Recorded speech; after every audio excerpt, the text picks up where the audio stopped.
कदमा थाना प्रभारी को सोशल मीडिया पर यह सूचना प्राप्त हुई थी कि कुछ फल दुकानदार जो कदमा थाना अंतर्गत हैं उनके द्वारा एक बैनर लगाया गया है जिसमें लिखा है कि विश्व हिंदू परिषद की अनुमोदित हिंदू दुकान।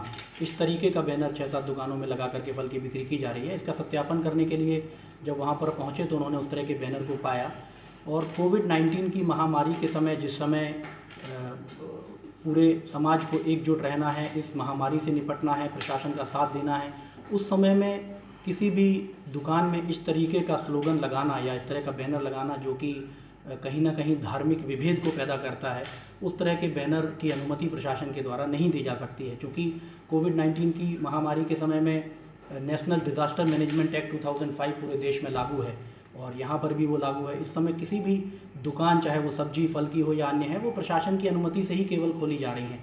तो उनको कोई संगठन विशेष खोलने की अनुमति देने का बैनर नहीं दे सकता है। और इसमें कहीं ना कहीं जिन लोगों ने बैनर लगाया है या लगवाया है उनके पीछे में मंशा यही थी कि इसमें विद्वेष पैदा किया जाए या धर्म के आधार पर बांटा जाए।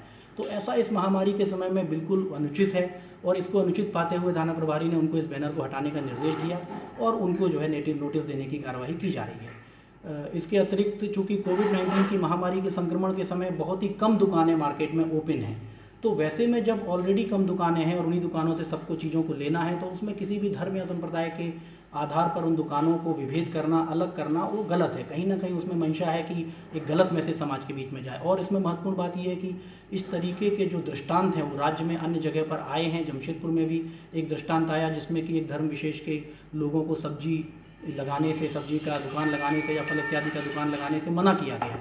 तो ऐसे दृष्टांत जब हमारे पास में मौजूद हैं कि मना किया जा रहा है, तब वैसे में किसी धर्म विशेष के आधार पर या नाम लिखना एकदम अनुचित है और उस आधार पर इसकी कार्रवाई की गई है। और इसके अलावा झारखंड म्यूनिसिपल एक्ट 2011 की धारा 312 भी क्लियर कहती है कि कोई भी दुकान के लिए अनुमति जेएनएससी के द्वारा दी जानी है, जो लोकल बॉडी है उसके द्वारा अनुमति की जानी है। कोई संगठन अनुमति नहीं दे सकता है। इस तरह के बैनर लगाना इस महामारी के संक्रमण के समय अनुचित है।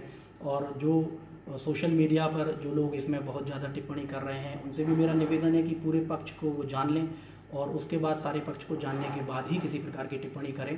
क्योंकि इसमें अगर हम इस तरह के पोस्टर्स को या इस तरह की चीज़ों को जो समाज को बांटने का काम करते हैं, अगर उसको हम नहीं रोकेंगे तो उसके परिणाम बहुत घातक होंगे और कानूनी रूप से हमारी ये जिम्मेदारी है कि हम इन सब चीज़ों को रोकें। अदरवाइज़ इस तरीके के दृष्टांत बढ़ेंगे। जहाँ तक विभिन्न धर्मों से संबंधित नाम की बात है, उनके नाम पर संस्थान, दुकान, होटल, रेस्टोरेंट की बात है, उसमें प्रशासन को कभी कोई आपत्ति नहीं है। आज भी जमशेदपुर में सभी धर्मों के या पूरे देश में धर्मों के नाम पर दुकान इत्यादि होती है, उसमें कहीं कोई दिक्कत